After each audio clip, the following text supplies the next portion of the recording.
Okay, so the vibe is immediately tense. It has been a few days since the crew said their goodbyes in Nasha Town, but the main character, Rhaer, is still MIA.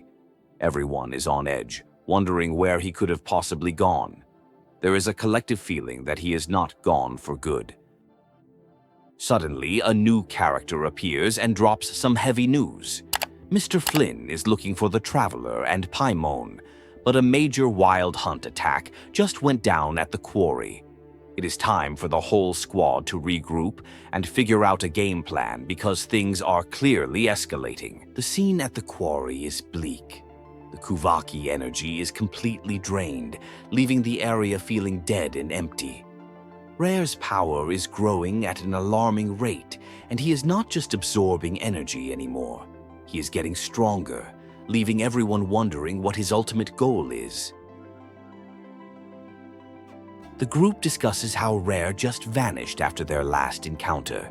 It was not until a Ratnik patrol found signs of the wild hunt that they realized he was back in action. The Kristristanite is physically fine, but the Kuvaki inside is almost completely gone, which is a major red flag for everyone. A system warning goes off, flagging Rerir of Solari at a maximum threat level. The AI basically says that if they do not de-escalate the situation soon, he will become too powerful to contain. The stakes are officially sky-high, and the consequences could be world-ending, which adds to the pressure. The Traveler and Paimon recall their last encounter with Rhaer. He was completely unhinged, shouting random names and rambling about how nothing in the world mattered to him. Paimon gets chills just thinking about it, highlighting how genuinely terrifying and unpredictable this dude has become since his return. The group questions Rhaer's strategy. If he is this powerful, why is he hiding? His resurrection was not exactly smooth, so maybe something went wrong. It is also weird that someone so mentally gone can cover his tracks so perfectly, which suggests there is more to his madness than meets the eye.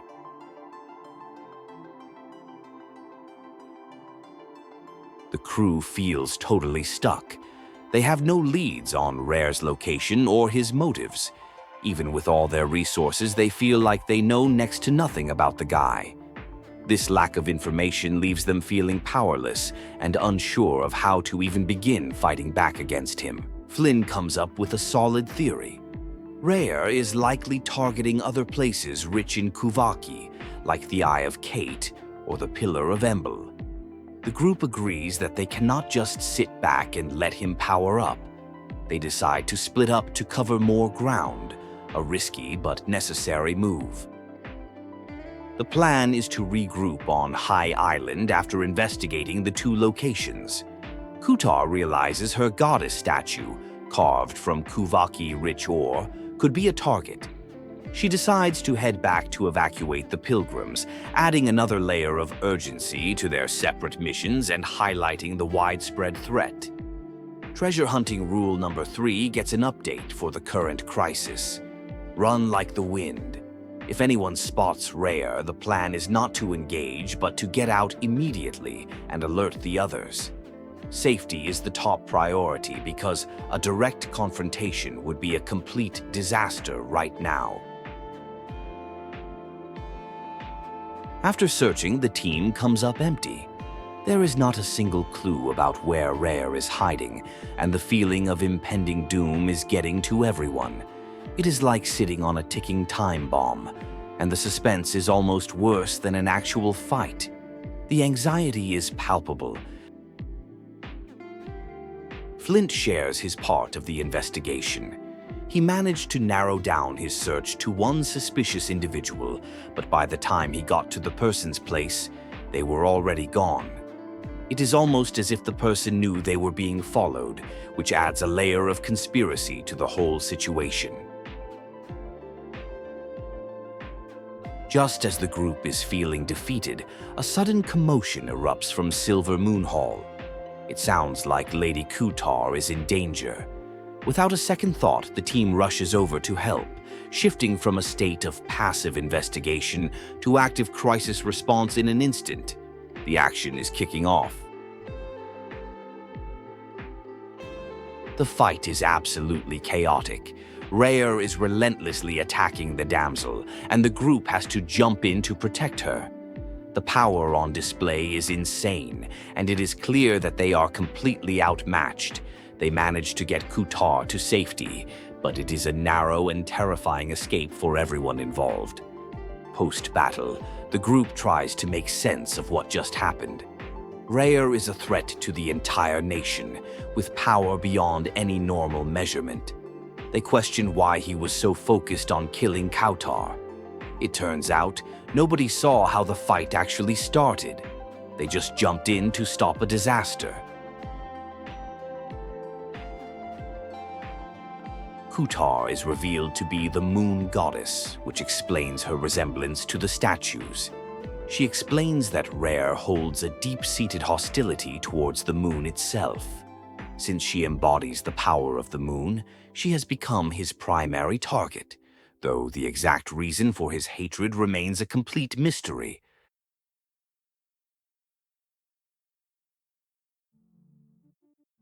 The group debates their next move. The safe option is to run and get out of Nod-Krai, but that feels like giving up. Kutar offers to act as bait to let the others escape, feeling that she is the one he is after. This selfless offer sparks a debate about loyalty and friendship among the crew. The team refuses to abandon Kutar. They argue that they have been through too much together to just quit now. They see her as a friend, not just a goddess, and insist on sticking by her side. It is a powerful moment of unity, showing they are a found family willing to risk it all for each other. Lama delivers a heartfelt speech, explaining that their relationship with Kutar should not be transactional. She hopes Kutar will choose to stay not out of obligation, but as part of their family. It is a touching plea for belonging, framing their bond as something deeper than just mutual need or convenience. Kutar explains the nature of her teleportation power. It is incredibly draining, and she is too weak to use it again anytime soon. Her power is dwindling because the world itself is rejecting her ancient Bonera existence. She feels like a lake cut off from its source, slowly running dry. The mechanics of the three moons are explained. As the frost moon goddess, Kutar cannot wield the powers of the other two. However, she was able to restore some strength by drawing Kuvaki from the Traveler, who holds the Eternal Moon's marrow. It is a slow recovery process, though. Just as they are strategizing, the Wild Hunt shows up way faster than anyone expected. The conversation has to be cut short, as they are immediately thrown back into a fight for survival. It is clear that Rhaer is closing in on them, and they are running out of time and safe places to hide. Right when things look hopeless, a new player enters the scene. Varka, Grandmaster of the Knights of Favonius. He arrives just in time to save them from the Wild Hunt, showcasing his strength and authority. He offers them a safe place to regroup, a hidden meeting spot for the Knights.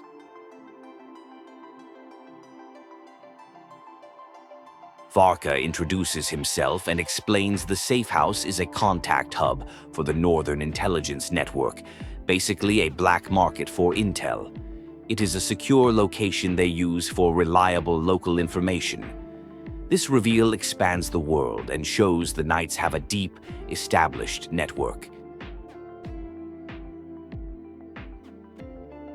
Varka reveals he has fought Rhaer before. Back then, Rhaer was not as strong, but still a formidable opponent. Varka's squad took heavy injuries, and he barely escaped. This backstory establishes just how dangerous Rhaer has been for a long time, even before his recent power-up, and validates the group's fears. After failing to track Rhaer, Varka decided to find the Traveler's group. He stumbled upon them being ambushed by the Wild Hunt, which explains his perfect timing. It was a mix of luck and strategy that brought them all together at this critical moment, uniting their forces against a common enemy. The group brings Varka up to speed on everything that has happened, Kutar being a Fatui Harbinger, the Wild Hunt being the work of Rhaer, one of the 5 sinners. Varka is floored by the sheer amount of chaos that has unfolded, realizing the situation is way more complicated than he imagined.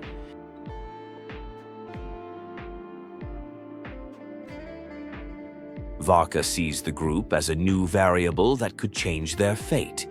He thinks Rhaer's resurgence might actually be a good thing because, unlike the mindless Wild Hunt, Rhaer is an individual with an agenda and, therefore, a potential weakness. He also brings up the mystery ally who has been helping them. With a better understanding of the situation, the group starts to formulate a real plan. Varka outlines 3 main priorities: figuring out how to take down Rhaer, discovering his ultimate goal, and finding a way to distract him long enough for them to make their move. The strategy session is officially underway. Columbina proposes a wild idea to gain new power. With the Frost Moon's power in her and the Eternal Moon's marrow in the Traveler, they just need to find the Iridescent Moon's marrow. Uniting the power of the 3 moons could be the key to turning the tide against Rhaer's overwhelming strength. To find the Iridescent Moon's marrow, Columbina needs to visit the Fatui's Experimental Design Bureau and speak with Sandrone. It is a risky move, as it means involving another Harbinger, Marionette. This decision shows how desperate they are, willing to forge uneasy alliances to achieve their goal.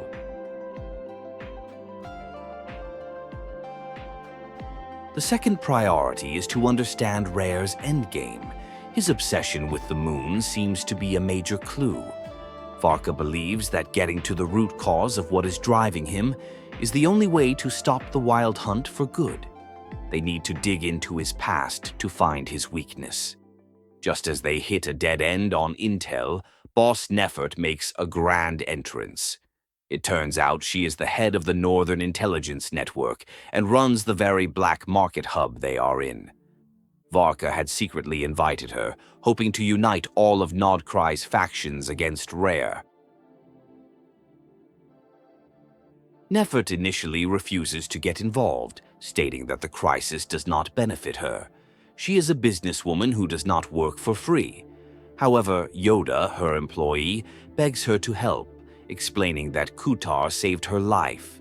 This personal plea begins to sway Nefert's cold, calculated stance.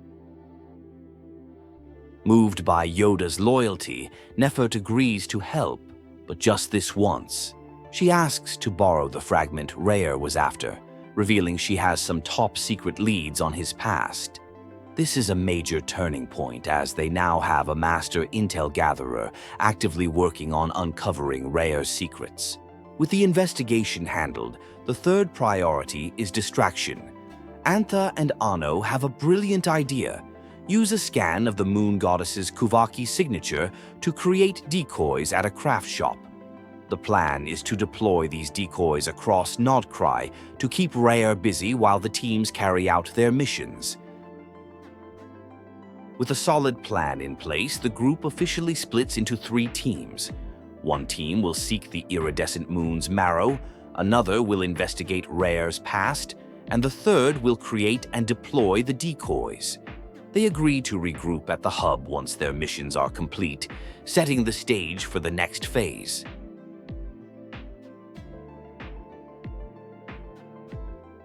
At the Experimental Design Bureau, the reception is frosty. Columbina is a wanted fugitive for deserting the Fatui. They are about to be turned away, but Sandrone, surprisingly, lets them in. It seems her curiosity and boredom have won out, and she is intrigued by their unexpected visit. Sandrone makes it clear she is not helping out of loyalty. She is just looking for some entertainment. Columbina cuts to the chase.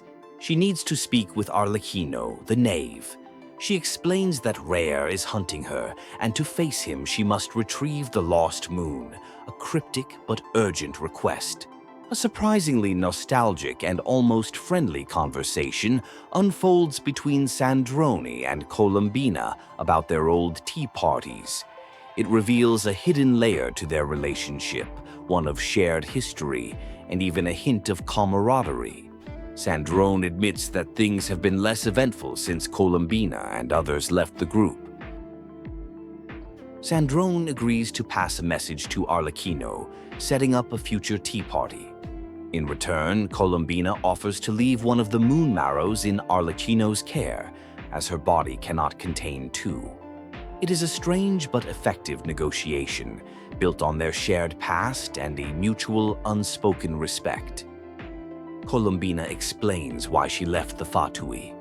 She grew tired of being treated like a bottomless power supply, a feeling that reminded her of her old days as a worshipped goddess.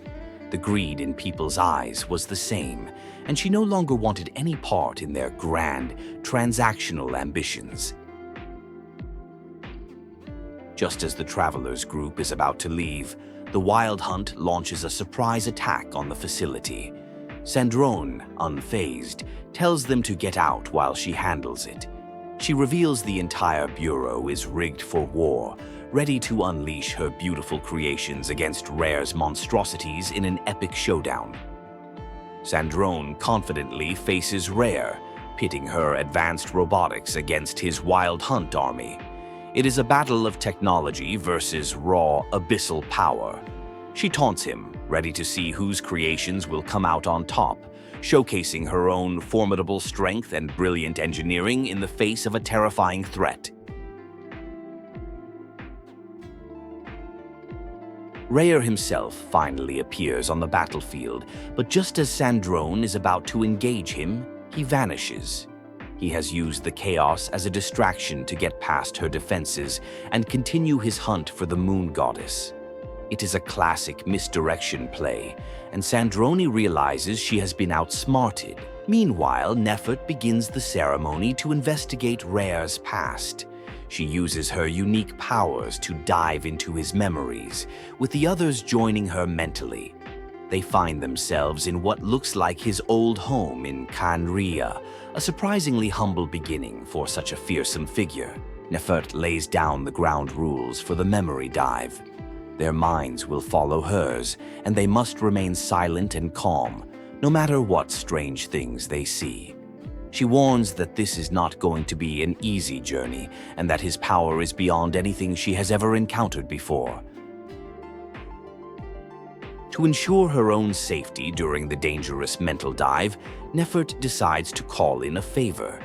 She sends Yoda to find a shady merchant named Dory, who sold her a treasure compass.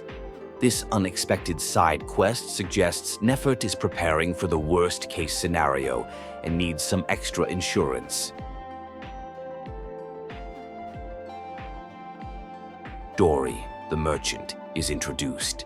She and Neffert have a history, and it is revealed that Neffert saved her life once. Dory offers a discount to the group as friends of Neffert. She is a classic, charismatic seller, immediately turning the tense situation into a business opportunity with her confident pitch. Neffert asks Dory for top-shelf survival gear, explaining she is facing an enemy with the power to bring a nation to its knees. Dory admits she does not have anything in stock for that level of threat, but mentions a powerful supplier who might be able to help in the future. Using some clever negotiation, Neffert convinces Dory to lend her a personal, powerful trinket for insurance. Dory reluctantly agrees, but only for 3 days, with a hefty late fee. This exchange not only gives Neffert a safety net, but also shows off her impressive skills of persuasion and manipulation. With all preparations made, the ceremony officially begins. Neffert guides the group's minds into the Rerir of Solari's past. They are about to witness the events that shaped the monster they are facing today, a journey into the history of a fallen nation and a broken man. The deep dive starts now. Inside Rhaer's memories, they explore his surprisingly ordinary house in Khanria. They find personal notes and diary entries that paint a picture of his life. One note mentions someone named Felindus, a name Rhaer had previously shouted, confirming this person was significant to him. The investigation is getting personal. A memory plays out where Rhaer is having drinks with Dainsleif and another friend. They tease him about his proposal to Felindus. Dainsleif's older brother, Vether, the court prophet, shows up and has a strange, negative reaction to hearing about the engagement, which deeply worries Rhaer and adds to the mystery.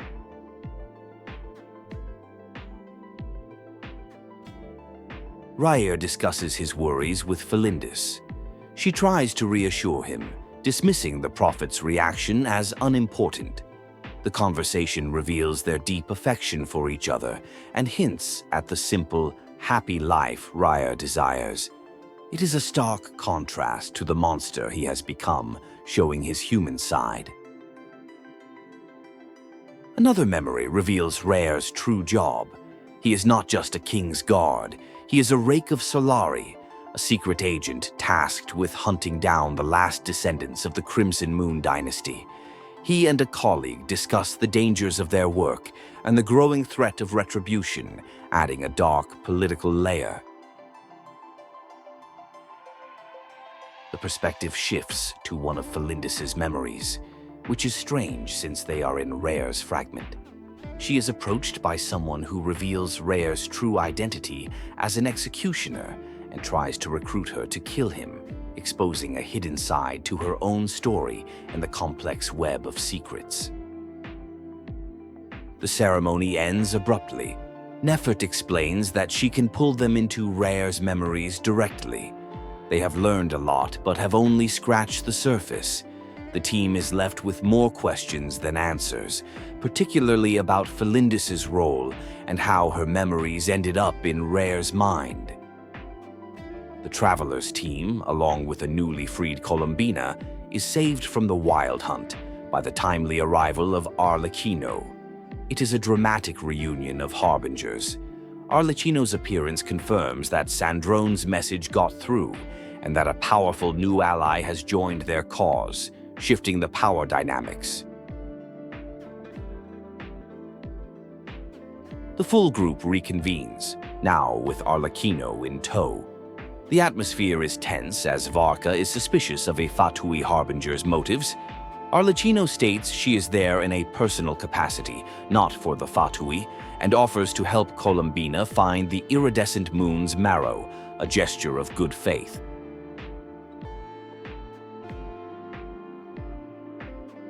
Yehoda shares the intel they gathered from Rhaer's past.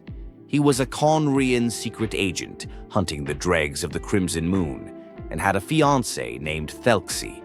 This information provides the first real clues about his history and the potential reasons for his descent into madness and his hatred for the moon.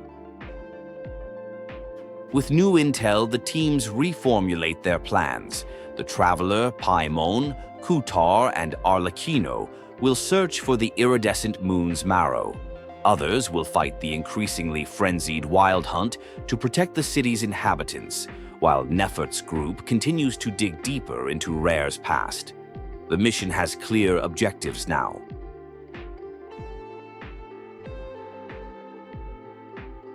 Arlecchino leads her team to a special crossover spot.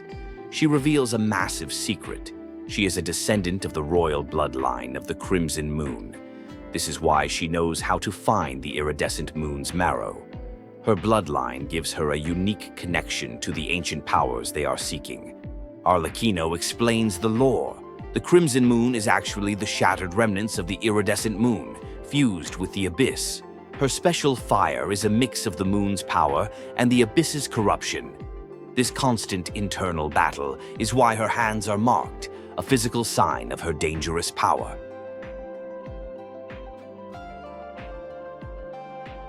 The location they are at has a connection to an ancient Khanrian orphanage that performed a peculiar ritual on children from beyond this world. Arlecchino explains that the key to the ritual is crossing the flames between two worlds, using the fire that burns within her to open a passage to a sealed space. Arlecchino opens the passage but cannot go with them, as she needs to keep it open from their side. The traveler's team steps through, entering a surreal space filled with an eerie gloom and the familiar light of the moon. They are on their own to find the marrow in this strange, dangerous dimension. Inside the mysterious space, they find a red moon hanging in the sky, but it is just a facade. The entire place is filled with the abyss. They realize they need to activate several Khaenri'ahn mechanisms to uncover the true location of the moon marrow, which seems to be hidden under a mountain. As they explore, they hear echoes of Thelxi's voice, revealing that she was a researcher studying this very space. Her logs indicate she was trying to find a way to end the madness that was consuming Khaenri'ah, and she believed the power of the three moons was the key to doing so. After activating all the mechanisms, the moon's reflection on the water returns to normal. They deduce that the chamber with the moon marrow is hidden within the reflection itself. It is a classic puzzle-solving moment, and they dive in to finally retrieve their prize and hopefully turn the tide of the war. As they claim the iridescent moon's marrow, the spirit of its goddess appears. She speaks to them as if they are a long-lost friend, apologizing for a past lie and expressing relief at finally being free. It is a cryptic but emotional encounter that hints at a much deeper, forgotten history.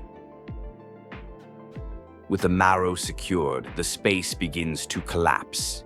The abyss, no longer held back by the marrow's power, wants to trap them inside. They make a desperate escape, with the dark will of the abyss showing them no mercy. It is a race against time to get back to their own world. Just as they are about to be overwhelmed, Arlecchino pulls them out, sacrificing some of the flesh on her hands to the abyss's corruption in the process. It is a significant price to pay, but she considers it a fair trade for upholding her end of the deal and ensuring their safety. As promised, Colombina leaves the iridescent moon's marrow in Arlecchino's care. In return, Arlecchino uses her power to help restore Colombina's strength. While it is not a full recovery, it is enough to make her fighting fit again, ready to face Rhaer without having to hide. Before they part ways, Arlecchino gives Colombina some advice. She suggests that once the crisis is over, Colombina should think about finding a real name for herself, something more personal than code names like Kutar or the Moon Maiden. It is a moment of genuine connection between the two. Back at the hideout, the group reunites with Flint and Llama. They have also brought reinforcements, Albedo and a grown-up version of Durin, now going by Duran. The arrival of these powerful allies adds some much-needed alchemical expertise and firepower to their ranks, leveling the playing field a bit. Just when they think the surprises are over, another unexpected guest arrives, Dainsleif. He reveals that he is also an enemy of the Wild Hunt and wants to join their meeting. His presence is a massive development, as he has a direct personal history with Khaenri'ah and the people involved. Dainsleif drops a huge lore bomb. He confirms Rhaer's identity and his status as one of the 5 sinners of Khaenri'ah, alongside figures like Gold, Rhaendaughter.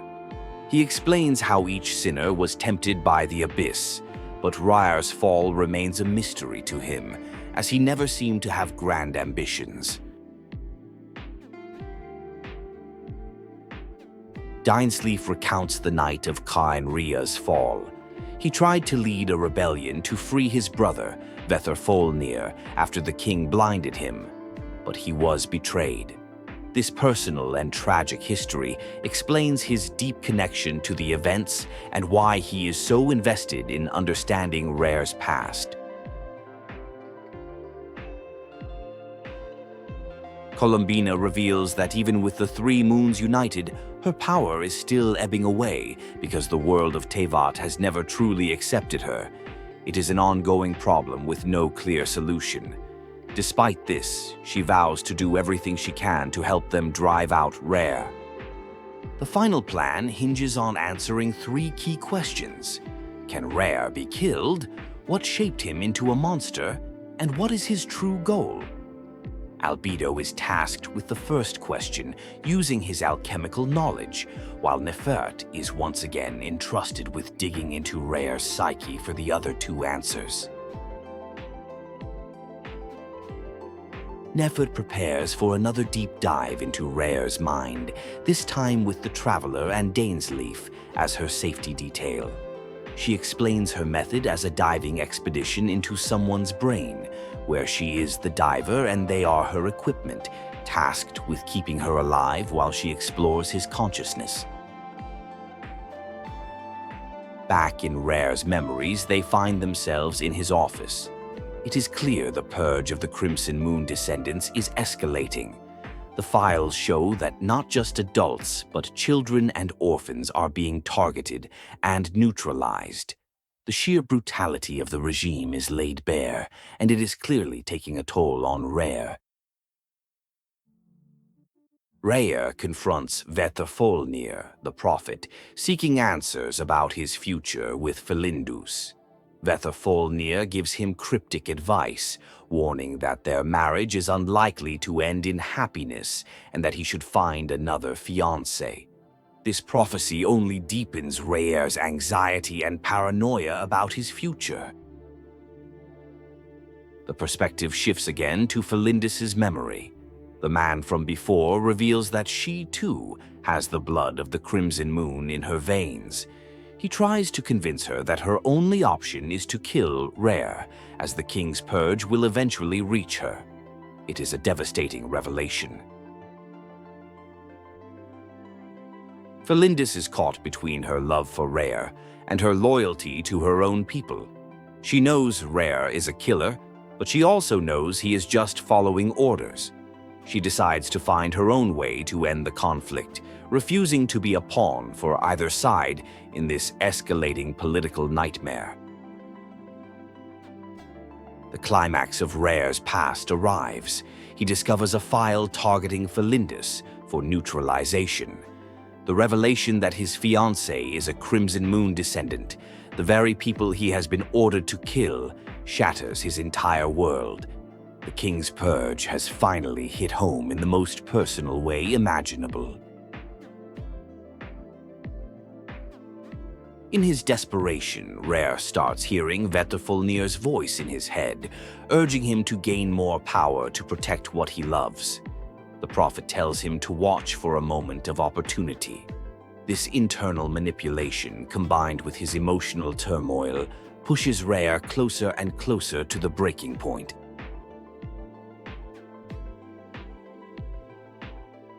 Nefert explains her process. She has been building a cognitive profile of Rhaer based on his memories. Now she can run a simulation to reconstruct the events he has been hiding, allowing them to see a recreation of what truly happened on the night of Canria's fall. The final pieces are coming together. The simulation begins. Dainsleif urgently gathers Rhaer and other key figures, including Rhaenydote and Harpastum. He explains that the king has imprisoned and blinded Vethafolnir. Dainsleif plans to storm the palace to free his brother, and he needs their help to pull off this act of treason.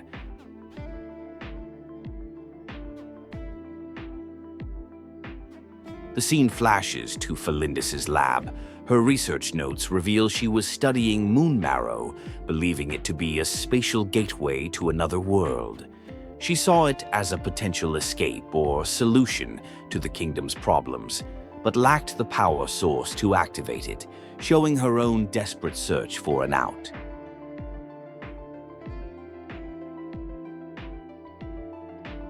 The raid on the palace begins.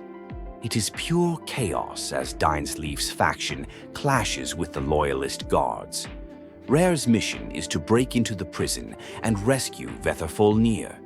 It is a high-stakes operation where everyone is putting their lives on the line for their cause, whatever it may be. Inside the prison, Rhaer confronts a blinded Vetherfolnir.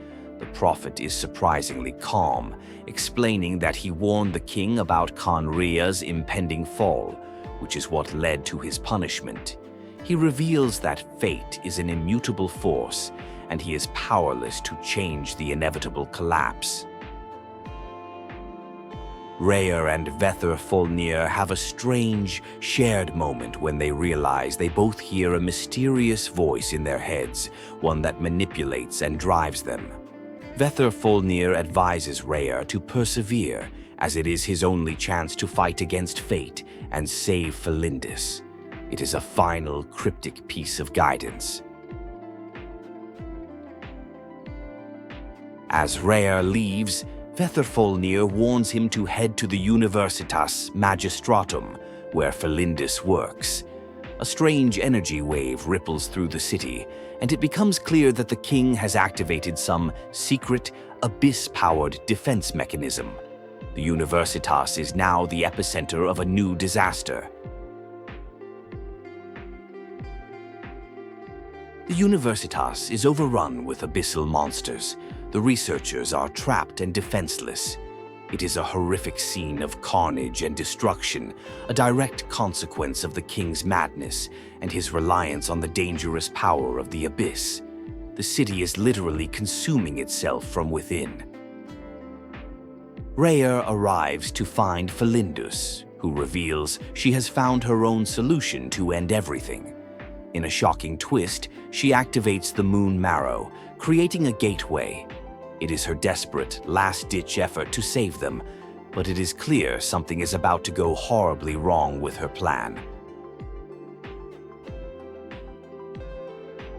The truth is finally revealed. Rhaer's story is one of tragedy, where personal love clashed with political duty, all set against the backdrop of a dying nation. Everyone was making desperate choices based on lies and secrets, leading to a catastrophic outcome that destroyed them all. The weight of it is immense. The ceremony concludes, but the group is trapped. Rhaer has infiltrated Nefert's mental chessboard, creating a virtual world inside her own.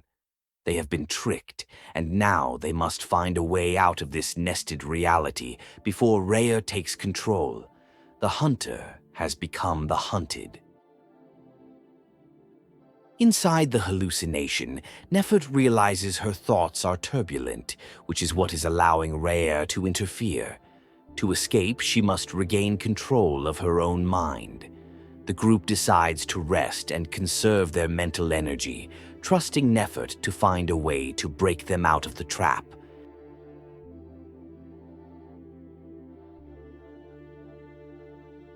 As they journey through the fake mental landscape, they encounter scenes from Nefert's own past. It is revealed that she is an orphan from a desert tribe that was massacred over a water dispute. This tragic backstory explains her cynical nature and her relentless pursuit of knowledge and power. At the Academia in Sumeru, a young Nefert faces discrimination because of her desert origins. She discovers an unread letter from her father, who was begging the Academia for help just before his tribe was wiped out. This confirms that the institution she sought knowledge from had abandoned her family. Fueled by this betrayal, Neffert takes matters into her own hands. She quits the Academia and uses her intelligence to manipulate the warring desert tribes, playing them against each other until they wipe each other out. It is a brutal, cold-blooded revenge plot that she executes flawlessly. Her revenge complete, Nefert returns to a temple near her hometown. There, she makes a deal with the spirit of the Ibis King, one of King Deshret's retainers. He gifts her the chessboard, granting her the power to perceive hidden secrets, which becomes the foundation of her future as an intel broker. With all the intel gathered, the full story is shared with the entire group. Rhaer's tragic past, driven by love, betrayal, and the fall of his nation, is laid bare. While it evokes sympathy, they all agree that he is too dangerous to be left unchecked, and a final plan must be made.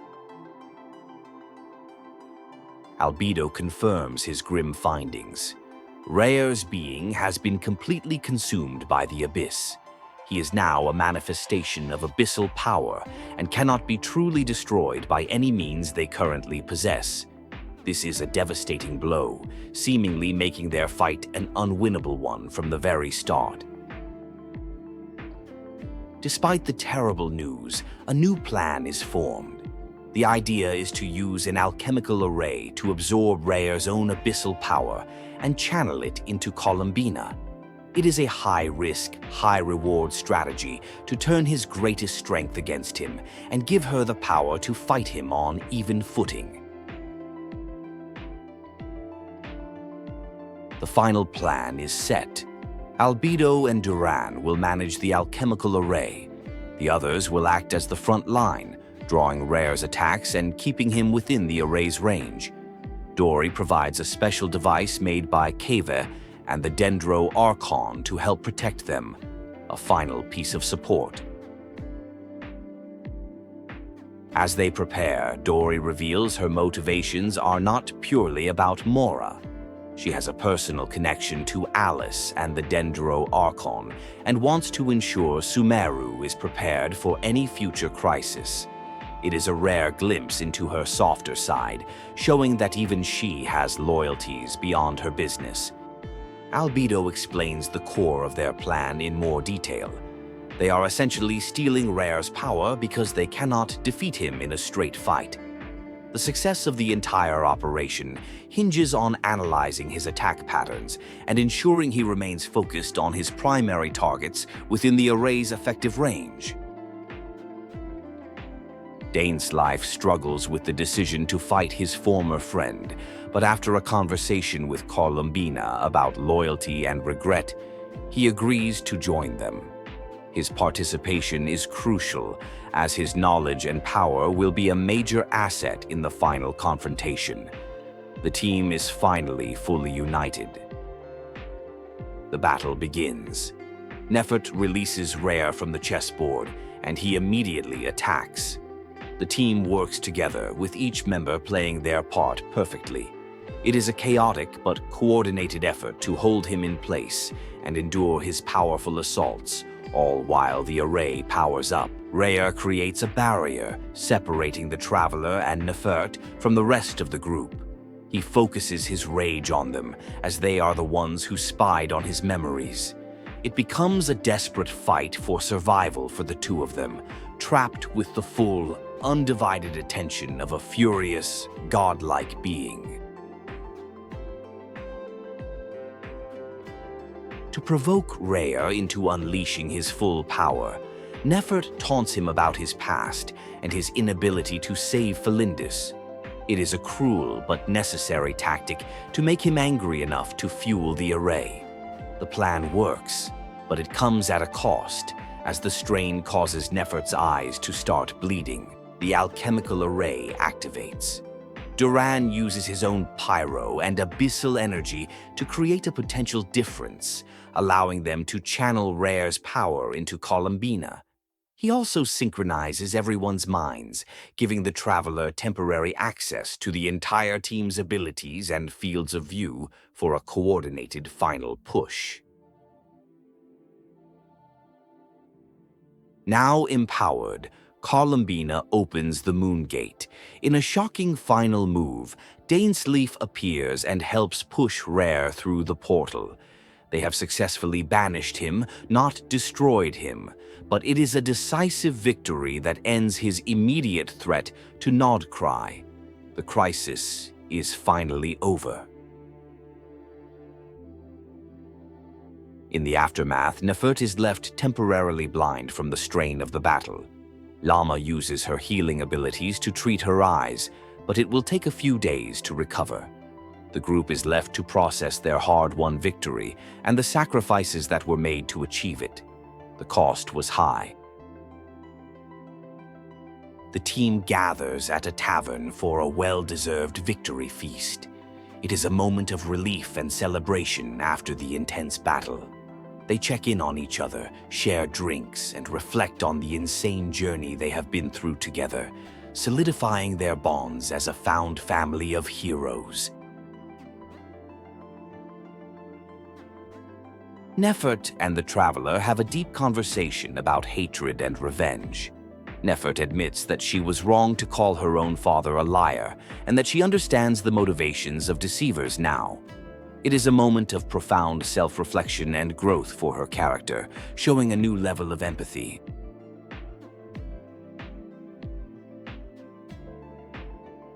Nefert accepts that the group knows her secrets now. Instead of seeing them as a threat, she decides to just monitor them, admitting that she has to put up with them. It is her own unique, cynical way of acknowledging their friendship and trusting them with her vulnerable past. Albedo and Duran explain the science behind their victory in simpler terms.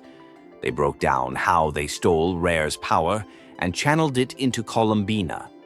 They also expressed their gratitude for Dainsleif's crucial decision to join the fight, acknowledging that his help was a game-changer for them. Neffert and Dori share a moment where Dori's charitable deeds, like building a sanctuary, are exposed. Dori tries to downplay it, but it is clear she has a good heart underneath her Mora-obsessed exterior. They bond over their shared experiences of being away from home and losing family. The final scene shows Columbina visiting Sandrone. She declares that she, Arlecchino, and Sandrone should be friends, not just co-workers.